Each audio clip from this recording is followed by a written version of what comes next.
गांव के किनारे एक पुरानी हवेली खड़ी थी जिसके बारे में कहा जाता था कि वो शापित है।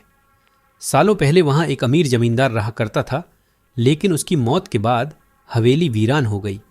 लोग कहते थे कि जमींदार की आत्मा आज भी वहां भटकती है।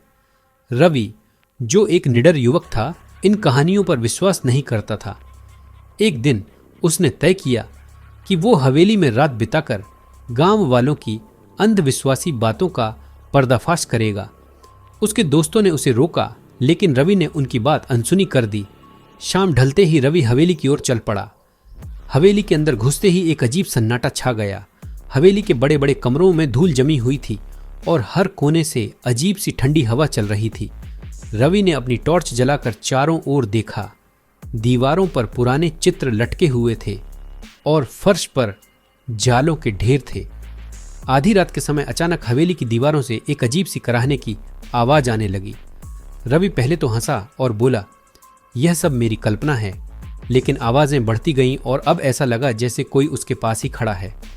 अचानक एक दरवाजा अपने आप खुल गया। रवि ने हिम्मत जुटाई और दरवाजे के अंदर झांका। वहां एक पुराना दर्पण था, लेकिन उसमें उसकी परछाई नहीं थी। वह घबरा गया। तभी उसे पीछे से किसी के चलने की आहट सुनाई दी।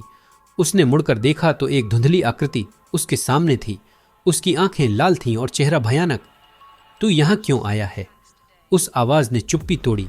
रवि कांपते हुए बोला, मैं बस देखना चाहता था कि ये सब सच है या नहीं। अब तू वापस नहीं जा सकेगा। वह आत्मा बोली, तूने मेरी शांति भंग की है, अब तू भी इसी हवेली का हिस्सा बनेगा। अचानक दरवाजा जोर से बंद हो गया और रवि की चीखें हवेली के कोनों में गूंजने लगीं। अगली सुबह गांव वालों ने देखा कि हवेली का दरवाजा खुला हुआ था, लेकिन रवि का कोई नामो निशान नहीं था। कहते हैं कि अब हवेली में दो आत्माएं भटकती हैं, एक जमींदार की और एक रवि की। समाप्त।